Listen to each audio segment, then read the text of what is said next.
Hello, Warrington and St Helens were impossible to separate after the opening 8 rounds, and this week we'll see them face off for the first time this year. Kevin Brown and Iestyn Harris had a ringside view. They'll pass judgment on that match and some knockout moments elsewhere. But we'll start with the top two in another heavyweight contest between the Saints and the Wolves. In 2018, Saints took first blood in round 5. It's going to be Percival for a hat-trick. St Helens in control now. The return leg was a tighter affair, 12-all, Hooter gone, and then this. He's got the leg. He's done it! Danny Richardson has won the game from St Helens.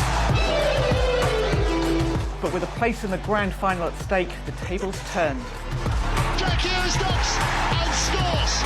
Warrington with the ultimate revenge. And Tommy Lehner is over. It's Warrington who dance with delight. Super League's top two, very little to separate them other than points difference. But one will go 2 points clear at the top tonight in front of a very big and noisy crowd here at St Helens. What an occasion this could be. Biggest of the Super League season so far. They'll be looking left, and Magama will take it in, trying to trouble that Warrington defence. Roby out a dummy half, and Walmsley now on a rampaging run from him, right in front of the sticks. And the referee has given a penalty here. Hand on the ball is what he says, and there you can see it. So Lachlan Coote just steadies himself here to provide, he hopes, the first points of the game, and he does. St Helens lead 2-0, 9 minutes played. Clark in there. Little ball back on the inside for Hill, who's got the offload away. It's picked up by Cooper, and Cooper with a drive. Warrington in an excellent position here. Here's Clark. Back to Clark again for the line. Oh, he's lost it. He's lost it, but Austin has picked it up and is claiming a try. Upstairs we go, and he says try on the field. Well, the ball comes loose. Not sure whether there was a hand from Lomax or not, but it seemed to go backwards. It's a clean pickup from Austin, and this looks like being a try. It is Warrington over the whitewash, who take the lead. Austin the poacher. Coote, Lomax swishes it on. Regan Grace. Percival, last play. Oh, they've switched it back to that left-hand side. Lovely stuff, and an inside ball, and Percival unpicks them. Wonderful, inventive last play. Coote has switched the play, and Percival who finishes. Roby. Walmsley on his knees and wants to play it, and that's come loose, and the referee says ball steal, and the coach says we'll take the 2. Certainly untidy. So Lachlan Coote with this conversion attempt, and St Helens have the lead.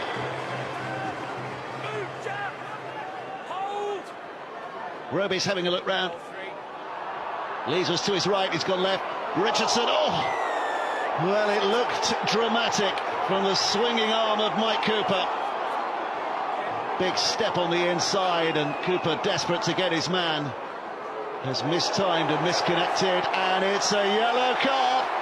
Mike Cooper off for 10 minutes. He'll see it most of the rest of the half now. Roby.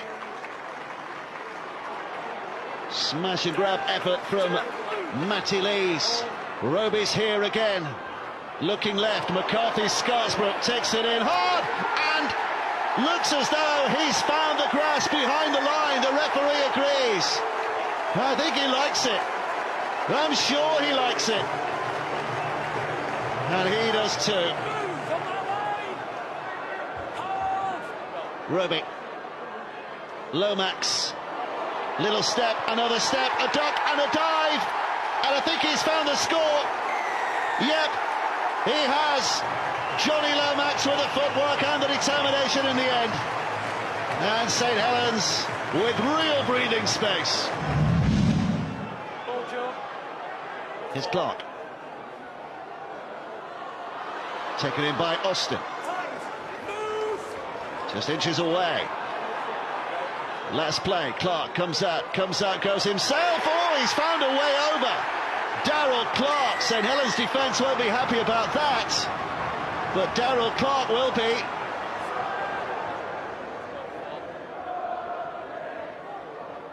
Lomax. Little hand-off attempt. Inside, Six Tattle. So Cook goes high. Oh, and it's allowed to bounce. There's no one near it. And Matty Lees will take it and score. Well, nobody from Warrington got anywhere near that ball when it hits the ground, and Matty Lees with the greater enthusiasm.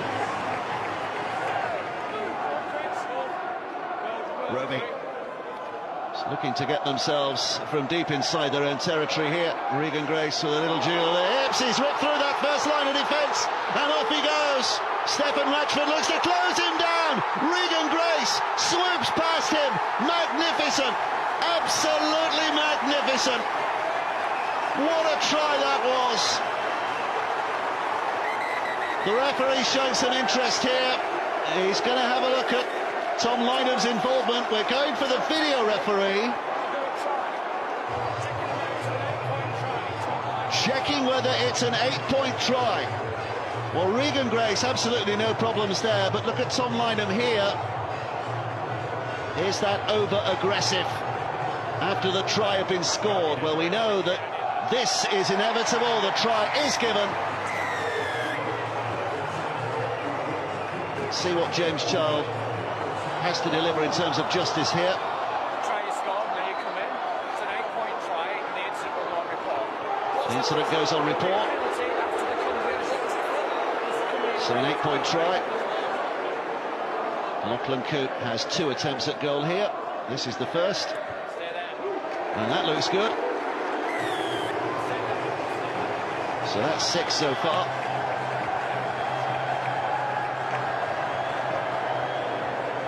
And this should be the extra 2 that takes his team to a 34-12 lead. What a try that was. Roby. Richardson along the line. Cook, quick hands away. This is good stuff from Nagama, who opens up a gap for Makinson to dive in typical fashion. A little bit of a flourish on the end of a fancy Saints performance here tonight. If this is the battle of the top 2, Saints have proven that they at the moment are very much number 1. What a finish, what a performance by St Helens. Kevin, certainly no complaints, I'm guessing, about the final result from the Warrington end. No, definitely no complaints. They were definitely the best team on the night. We've gone over the video, we've watched it again, and it didn't get any better. But yeah, they came to play and they beat us in most aspects of the game. Did you feel that the sin binning of Mike Cooper was the crucial turning point, or actually the writing on the wall? Yeah, I think the writing was already there. It doesn't help when you go down to 12 men, but I thought Warrington were already on the back foot at that point. Right from the off, St Helens just went straight at Warrington, and they just didn't quite handle that heat at the early stages. And once that went down to 12 men, then obviously the points came after that, but I think the writing was already there. Was it them causing you to make uncharacteristic errors, or do you think maybe you were just a bit over-pumped? Yeah, maybe a bit of both. We did make a lot of uncharacteristic errors. I think the offloads that we're seeing now from Cooper and Clark, he normally picks them up and makes a break or makes a bit of a dent in them. And same with Illy, and like Steph there, he's one of our most reliable every week. So I think there was a bit of both. I think the frustration that we got later on in the game bred a bit of you know, offloads that we wouldn't normally do, but definitely at the beginning they got really stuck into us and they were physical. St Helens, people sit across from me each week saying it's a simple game. They seem to just run harder and faster, particularly in defence. Yeah, and we saw some super tries, didn't we, from St Helens in that game? But it all started from the defence, the way they got off the line. The line speed just was tremendous against Warrington. They couldn't handle it, and ultimately that's where the mistakes came from Warrington. But just everything they did was at top mark.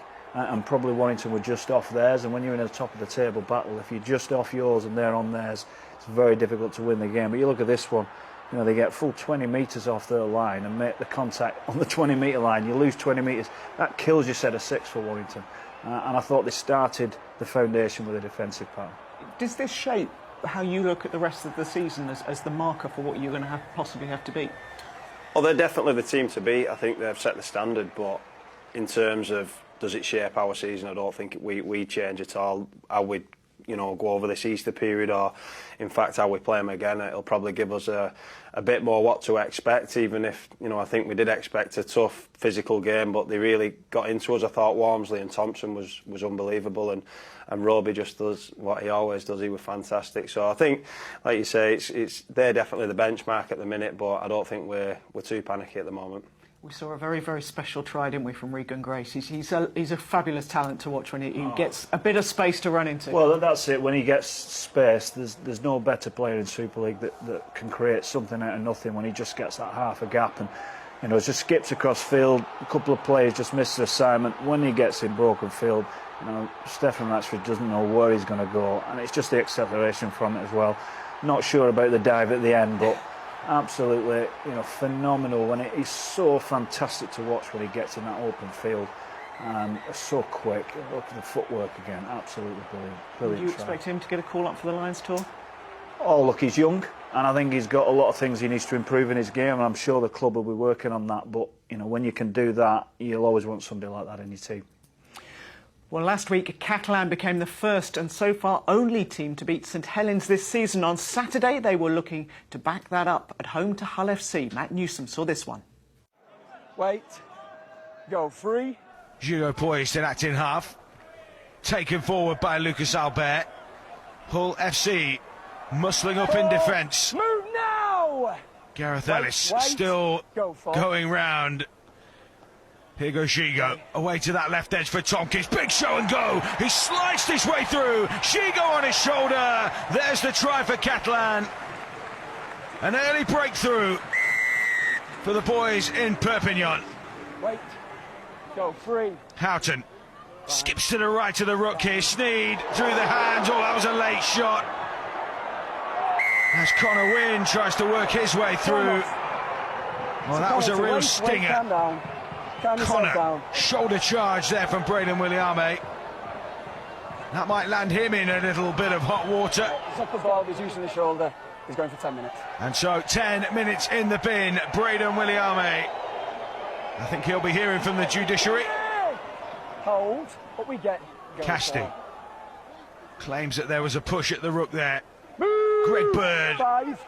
looking to splice his way through. Another penalty for being involved at the ruck, and we see far too many of those now. Greg Bird knew that Danny Houghton was there, knew that a penalty was forthcoming, and so Tompkins slips it through and the lead is extended. Hull yet to register. Bird. Move! Connor Wynne steps into acting half here for Hull, has a little raid on the line himself. 4. Sheer weight of numbers keeps him out. Tuamavave spots. Is he going to go short side here? Still interference at the play of the ball. A bit of scuffle after it went. Into centre field now. Connor, short ball for Brown. Jack Brown crashes through. The England Academy player puts Hull on the board and might just provoke a smile from Lee Radford. Houghton to Sneed, chiming in. Away to that right edge is Tuamavave. He looks for an offload, dumps it back for Houghton. Hull keep the ball alive here. Brown again. Move, Ulrich! Foisting himself upon that Catalan line. Houghton to the right of the ruck for Kelly. Kelly with a dummy. Kelly through. Beautiful pass. Bounces loose. It's been plucked up and scored. Calm yourself down. Connor Wynne getting himself on the score sheet. And Hull fans can cheer. Go on. Sunshine beating down in Perpignan. And those Hull fans sunning themselves in style at the moment. Griffin puts it away to Jake Connor, who almost spliced his way through, and that's another penalty. And Catalan in discipline letting them down here. Hull will tap it. They are loading up the numbers here. Short side, that's a beautiful switch. And Hull are through, and Josh Griffin picks up his recent good form. Shot clock off. Out. An opportunity then early in the second half for Catalan. From the scrum, Gigot. Matt Whitley almost through. They're clinging on for dear life, Hull. As Whitley edged closer towards that line, he's held Two up markers. over the stripe. They'll go back to the 10. Poised and in half, into the hands of Cassiano. Lovely pass at the line from the big fella. And Jason Baitieri is in. Much needed for Catalan. And they've quietened those Hull fans. Wonder what Robert Elston makes of it all. Come on. Hold, Brown hold. Go free. finds his feet. Houghton to Sneed. Hadley. Oh, mate. They look to put him away with the short ball, but there was a fair amount of muscle in that Catalan line to stop him. Cassiano and Moa peel away from the ruck. Houghton. Ellis is poised at first receiver. Goes out the back. Sneed with the kick. Chased by Griffin. Has he got that down? I think we're going upstairs, but Josh Griffin is confident he scored that one. Check grounding, please. Is that a try for Hull FC, or has Lewis Tierney done enough? No, that's clear and present from Josh Griffin. And Hull's lead stretches out. Well, it's a happy trip. Williame close to the line. Catalan Dragons here. Bird through the hands. Busquet with a big dummy. Well read though by the Hull FC defence. Move, go line. As the big French prop forward Chopping in. finds his front on the 10. Picked up from Ben Garcia. Ben Garcia slices through. Timely for Catalan. They needed that score. Well, he might have done himself some damage there, but the home fans have something to cheer. One. Go on. Thompson, Houghton infield to Sneed. Takes it to the line with Kelly. Short ball looking to get Jordan Lane away. Go on. He's dumped Go it on. off. Connor Wynne slips past one. Still going here, the young Go fullback. on. Another keeping the ball alive play from Hull FC here. Sneed, booming ball to that far side. Connor, beautiful hands. Verimo has squeezed in. Oh, that's magnificent from Hull. Handling of the highest order. And maybe they have just restored their advantage, and they might be on the home straight now.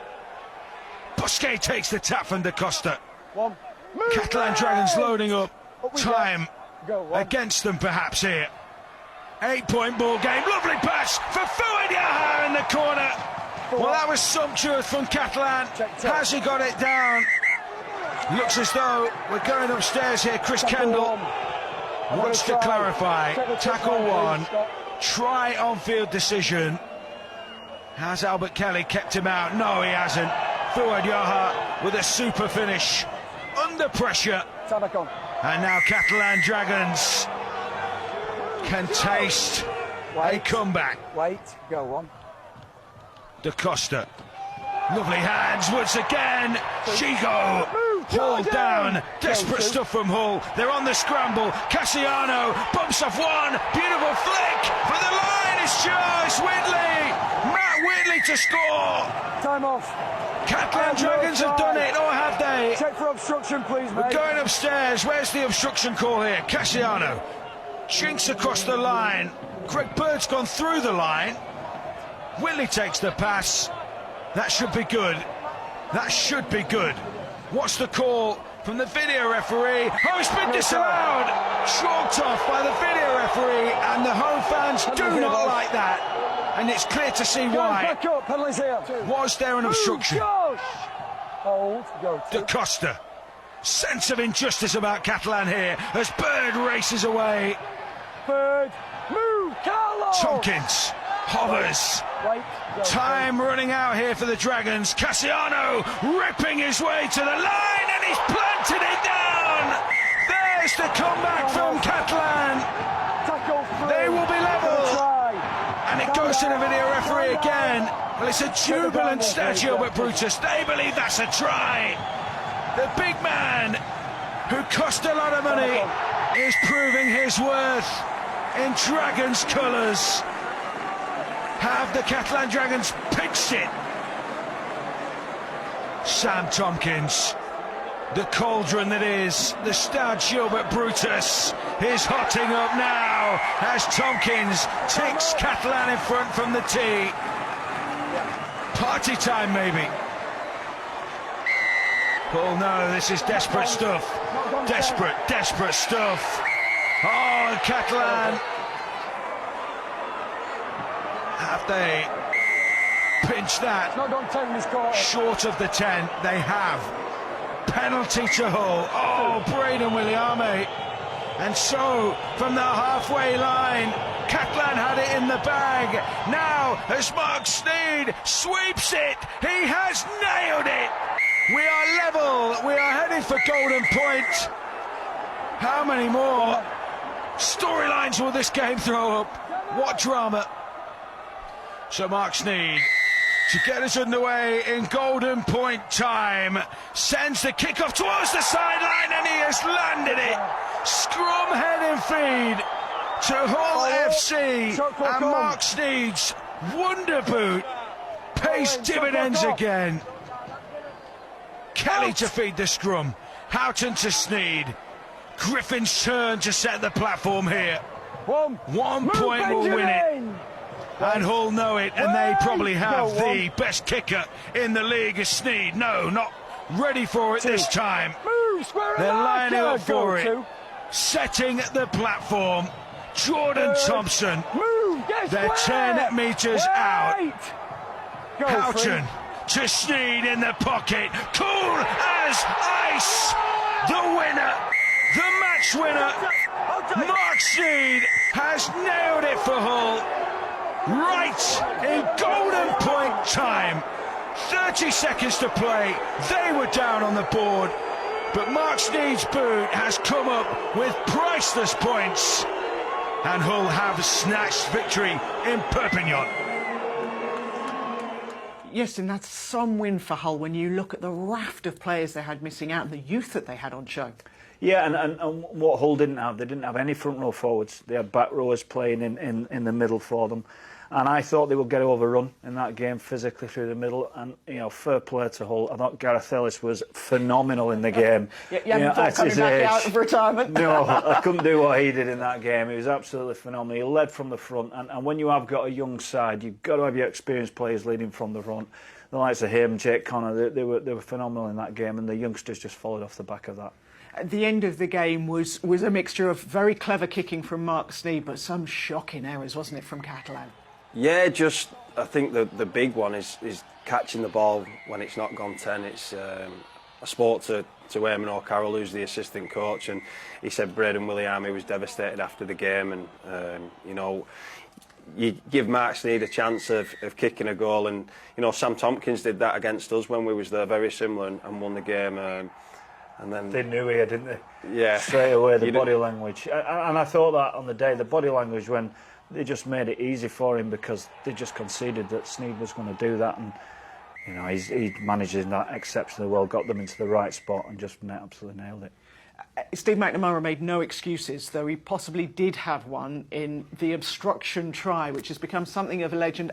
Can you talk me through this? Because I thought this was a try. I thought if you ran through the line, it's... Absolutely, I'm frustrated with it myself because they always say obstruction when they don't run through the line and don't get through the line. That's what they say, isn't it? And you know, on that one, he's absolutely run through the line. I'm not sure what he can do. He can't disappear. He can't disappear. And I think that's a legitimate try. I can understand why Steve McNamara would be very frustrated with it, but I think if you're clutching at straws, if you're putting it down to one instance, I thought Catalan's, there was a few things that they could have done better in the game. Yeah, Steve, he did not make any excuses and pointed the finger at their defence. They're a funny team, aren't they, Catalan? That one week they're really, really good, and the next week they just seem to fall off it a bit. Yeah, I think they have got an excuse. I think you know, Kenny Edwards, Matty Smith, they were missing a host of players. I think David Mead was due to be back and he pulled up sore again. So they have got a lot of disjointed and people playing all over. But you're right, I think defensively is one of the biggest issues. They've, you know, conceded lots of points again this week. They 46 at Wigan and they got beat at 46 at home off Salford. So I think if they can tighten that up, then these close losses, they can turn them into wins. And some great young talent coming through for Hull. Connor Wynne at the back is just his second game. Jack Brown making his debut, and both look cracking players, don't they? Yeah, they do. You know, Connor Wynne looked terrific. He reminded me of Shaw actually. A couple of dummy runs he got out of there, really, really dangerous. And you know, I thought all the youngsters did really well in the whole side. But you know, as we said, it was led from the front from the experienced guys, and it always gives a youngster a chance to shine when your experienced players do that. And yeah, I'm sure Lee Radford will be absolutely delighted with the performance. Well, we're a third of the way through the season and Wakefield are sitting in the playoff places. They were in fourth at the start of the round and looking for a hat-trick of home wins against Wigan. Wigan then poised with Tommy Luluai. Williams across the line, booming cut-out ball for Burgess. He started the move and he's finished it too. Super from Wigan. Kopczak from the tap. Kopczak has squeezed that down. Soft defence from Wigan. Wakefield capitalise. What a spell of pressure this is from Wakefield. Miller back on the inside to Hampshire. Oh, in support. Joe Arundel. They've turned this game on its head. Wigan kick off then. Back-to-back tries. Here comes Fafita. One big fend, another fend. Oh, he's just skimmed past Ice's tackle, flicks him back inside to Jowett. A third try in the space of about 4 minutes as Wakefield cut loose. Max Jowett, but what about the assist? Wood to Brough. Oh, they're chiming in. Horrow for Ben Jones-Bishop. That might be lights out for Wigan. Wakefield have been excellent. Brough to Kyle Wood, offers one up to Fafita, ran into a bit of a cul-de-sac there, big fend on Oliver Partington. Eventually Wigan bring the big prop forward down. Partington didn't clear the ruck, that's a penalty. No surprises that Wakefield take the two with Danny Brough involved, squeaking further ahead. Tap penalty then. As Wigan burrow their way to within 10 metres of that Wakefield line. Powell out the back. Williams with the drive and Williams with the try. That's better for Wigan. Kyle Wood picks the pocket, rolls the kick in behind. Ben Jones-Bishop. That certainly seals it. Wigan playing for pride now. Isa through the hands. Powell takes it to the line. Williams again. Cut out ball for Gildart. Lovely sleight of hand. Burgess with a consolation. Wigan, can they pull the miracle out here? Another great pass from Gildart. Another great run from Burgess. That's the hat-trick. But too little, too late for Wigan. Time ticking away. Gildart has a scout, has a scoot, shut down by George King, who's clinging on at the ruck there. Surely he's hung on too long. He gets a lash out from Oliver Gildart. He launched the ball at him, and now there's a few players getting involved. Paulie is at the heart of it as well. Yellow card, sin binning for Paulie. He'll go to the bin for 10. A spiteful end to a wonderful game. David Fafita is having quite a season. He's top of the Man of Steel bins now. But when you see a prop forward ploughing down the wing at that pace, what goes through your mind? I hope someone else tackles him. But that's just how he's been playing all year. He's so tough to handle because he's not like your stereotypical front rower. He'll step you, he'll fend you off, he'll swap the ball, and he's got great offload there, like he's given to Max Jowett. So he's been really tough to defend for most teams. And played the full 80. Yeah, he's playing phenomenally well. You've got to question the Wigan defence there, I've got to say that. Brilliant break. But right on the half-time hooter, it's just an absolute... It kills you, absolutely kills you. And, you know, but he's playing brilliantly well for Vita. You can't take it away from him. On the off chance that Wigan fans hadn't already worked it out, we now know for sure that Shaun Edwards is not coming to Wigan. What do you think they should do next? Well, I think they've got to give Lamb a period of time to settle in. It's been an inconsistent start, hasn't it?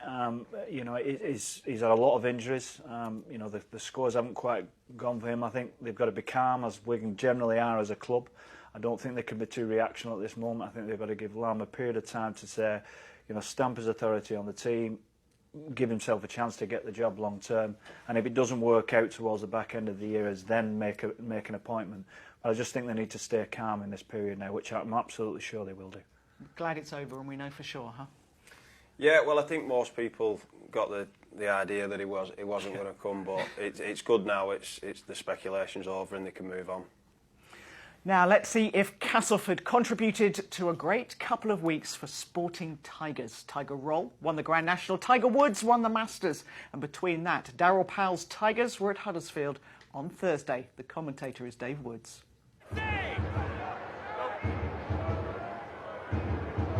McGilvray pushing hard, leaving at dummy half again here. The drum beats in anticipation of what we're hoping is going to be a really good game here tonight. Greg Eden's intercepted, and Greg Eden, you can't imagine anyone challenging him. He's almost at three-quarter pace. That's all that was needed. 2 minutes gone and Cass are gifted a try. Eden the scorer. Leeming. Quickly they move it again here. That's lovely stuff from Gaskell, and Mellor is there to finish. Well, great quick hands from Huddersfield all the way there. Gaskell, a little bit of magic, and Mellor on the end of it. Here's Leeming. Little dash out of dummy half again. Frawley with a dummy, and he's just going to be held up and put back. Good effort from the defenders. Julian Moore's in the middle of all that. Here's Leeming again. Slowish play the ball. They go wide. Gaskell, and he's in. Lee Gaskell. Well, he's made one, and he thinks he might have scored one. But we're having a look here. They're looking for the obstruction. Well, there's a man running in there from Huddersfield's point of view. Seems to stop. And then the ball is thrown very, very wide. So whether he's played an active part in obstructing, we'll see. Oh, it's given us no try. It's given us no try. Quickly played, picked up by Milner. Castleford moving it on again. This is wonderful from Matt Kirk. What a performance he had last week. Oh, and he's very close to scoring again. He's put the ball down just short. Cass fans at the other end thought he might have scored, but they do have a penalty. Right in front of the sticks as well. Look how close he was, Matt Cook.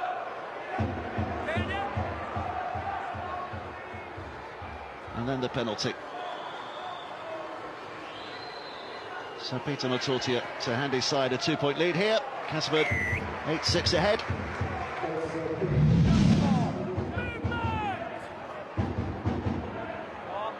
Leeming. Plenty of numbers on this near side. Frawley being one of them, and Alex Mellor simply walks through that defence for his second of the night. Huddersfield on their feet to celebrate. Jack O'Neill. Cook, was he taken high? Referee's given the penalty. Now, do they go for the try here? Yep, they're going to take the tap and run it. And Cook! Oh, he's over. I think he's got over. Well, what an opportunist moment that was for Matt Cook. Denied a little earlier, but this time might be his time.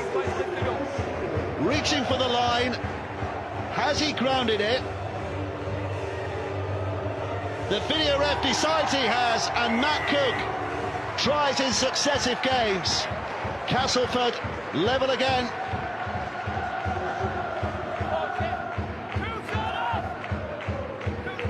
Kick looks good. Pick up here from Callum Turner. Oh, it's a pass he pushed. It's been knocked on by Eden. And Huddersfield have it back. Well, what a gift that was. Suddenly they're attacking inside their opponent's half, and Wardle held up too long. Penalty given, and they're going to go for 2 here to make it all square. McIntosh puts it over. 14 points apiece.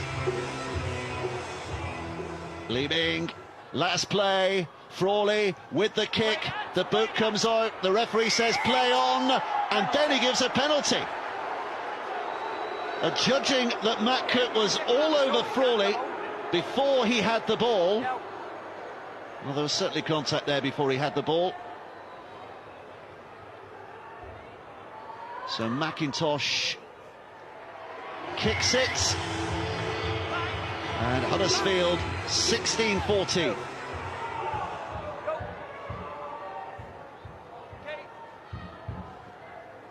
Cut back from that left-hand side, and a great offload as well by Seni Lefeu. Here's Michael Shenton. Need to push off defenders, and he's done well. He's done a really good job there, the Castleford captain. And an extra effort by Murphy on the floor is what's adjudged, but I'm not sure that Murphy knew too much about this.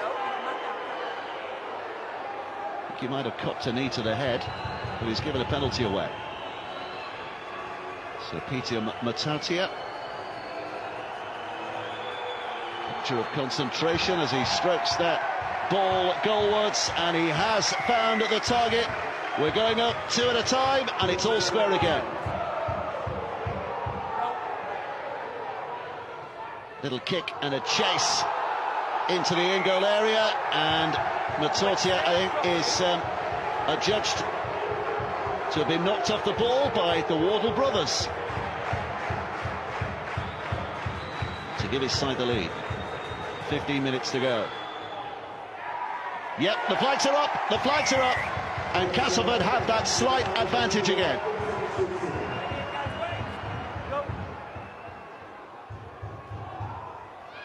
McIntosh with the ball over the top. Here comes McGilvray with a pass back on the inside, and Miller! It's going to be a hat-trick! It's going to be a hat-trick for Alex Miller!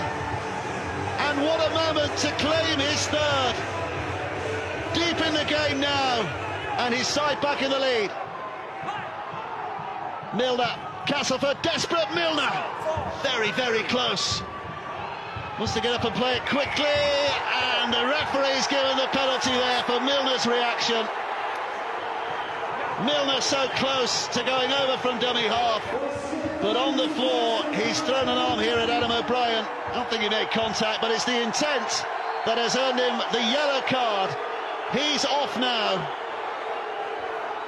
and that might just be Castleford's last hope of turning this around. Quite a game for young Alex Miller. Not just the hat-trick, but defensively he was really good, wasn't he? Yeah, Huddersfield at the minute, they just seem to be producing lots of good young players. I think Mellor obviously was the one who stood out, but McIntosh, Cruz Lehman and Jacob Wardle, they're all fantastic and seem to be like the ones who are really standing up for Huddersfield at the minute. Castleford, not surprisingly, looking a bit disjointed. I mean, yes. You were just saying then, any other team with the amount they've got out probably wouldn't be doing as well as they are doing. Yeah, we was talking off camera, it's a credit to Darryl Powell, isn't it, in his coaching ability, that he's found a way to compete in games. You know, McShane is a big part of their puzzle. You know, he's very, very good around the ruck, and when they lose that, you have to find a different way to play, and they managed to do that and stayed in the fight. Probably just didn't have the quality in a couple of silly errors that let them down, but you know, certainly they're competing, and I think McShane's got one more game over Easter. He'll be back on the Monday, so you know, he'll be keen to get his troops back. So just the 4 Super League games this week, and here's how all those results have left things in the Betfred Super League table. St Helens return to the top and have a 2-point lead over Warrington. The other big movers are Huddersfield, who climb up to 8th. No change for Wakefield and Hull FC, who remain in 4th and 5th respectively. Now, 4 Super League teams have been back on the road to Wembley. It was the 5th round of the Coral Challenge Cup, and Dave Edwards has the best of the action. Super League's London Broncos travelled to Championship side Halifax for their 5th round tie, and it was the home side who opened the scoring when Ed Barber caught and grounded James Woodburn Hall's high kick. London levelled 10 minutes later through Mark Ione, but it was Fax who stole the lead going into the break. Barber involved again, supplying Ben Kay, who found a gap in the visitors' defence for a 12-6 lead at half-time. London made it 12 apiece with 47 minutes gone thanks to Jacob Ogden, but Halifax showed the fighting spirit of the underdog. Rhys Chapman-Smith restored the side's 6-point cushion before Quentin Laulau Togagai made it 24 points to 12 on the hour. A late Ogden try wasn't enough to stop London exiting round 5 for the second consecutive year. Leeds Rhinos have had a stuttering start to their Super League campaign this season, but showed their ruthless streak against Workington Town at Headingley. 5 unanswered tries, including this sensational break from teenager Harry Newman, gave them a 30-point lead.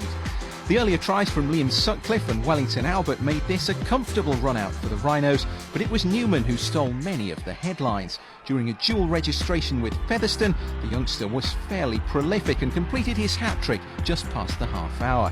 League One Workington managed a try of their own before half-time through Kane Barnes, but despite that, the half finished Leeds 42, Workington 6. Second half tries from Brett Ferris, Matt Parcell, Ashton Golding, a fourth from Newman and a hat-trick for Richie Myler, including this, his second, completed the win. Liam Sutcliffe's tally of 26 points with his boot, having converted all 13 tries, also secured him a place in the Rhinos record book. Salford also hit in excess of the 70-point mark in their home tie against Rochdale Hornets. This 26-minute score by Niall Evalds, one of 4 for him on the night, contributed to their 40-point-to-6 lead at half-time. Hornets head coach Carl Forster missed his side's dismantling, with his partner giving birth to a baby girl just hours before kick-off, though the visitors managed 1 try through Sean Ainscoe. But with 13 tries from 9 scorers, including this from Robert Louis, the night definitely belonged to the Red Devils. And there was a real cup comeback at Bradford, where the Bulls trailed 26-8 with just 9 minutes remaining against Featherstone Rovers, but 3 stunning scores through the match into golden point extra time, when Jordan Lilly secured his team a place in the next round. I heard John Keir on the radio the other day bemoaning the golden point. He didn't like it. I'm wondering if he's changed his view after that. Well, he will be happy in that. Great drop goal, great finish to the game. They were all out, weren't they, Bradford, and they've done phenomenally well to come back. But you know, some runaway scores. But you'd say that probably Halifax is a standout result, isn't it? You know, brilliant result for them to beat a Super League side. Richie Marshall's doing a terrific job there. They've had a stuttering start to the season, but you know that really could kick-start their season now. For Leeds and for Salford, does it do anything to their Super League form to run that kind of number of tries or anything, or is it just one of those you park it? No, I think Leeds will be trying to ride that wave, to be honest. I think scoring points, regardless who you score against, gives you confidence, and they'll be buzzing from that. They played some good stuff, and I was just a bit sorry for my old mate Danny Tickle. He played his 500th game in that match, and they lost by 78, so he had to see all that great play running past him. Never mind, Dave. So Leeds and Salford safely through. The other Super League team involved at this stage were Hulkingston Rovers, and they were at home to Leigh. Mickey Hyam still going at the ripe old age of 38. Woods chiming away to that far side. Craig Hall can't cut out the pass. McNally to Pownall! Leigh hit the front, and a beautifully worked try too. Hyam again. Adamson boots and spins, setting up the platform here for the Centurions. Hyam, lovely pass at the line. That's a terrific try. Joe Cater.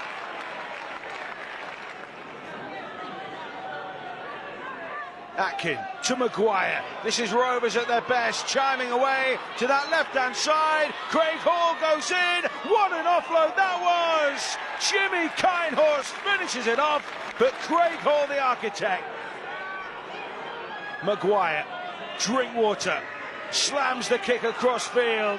Tapped down by Kane Lynette. Another booming ball. Ryan Shaw, big finish in the corner. Josh Woods complains.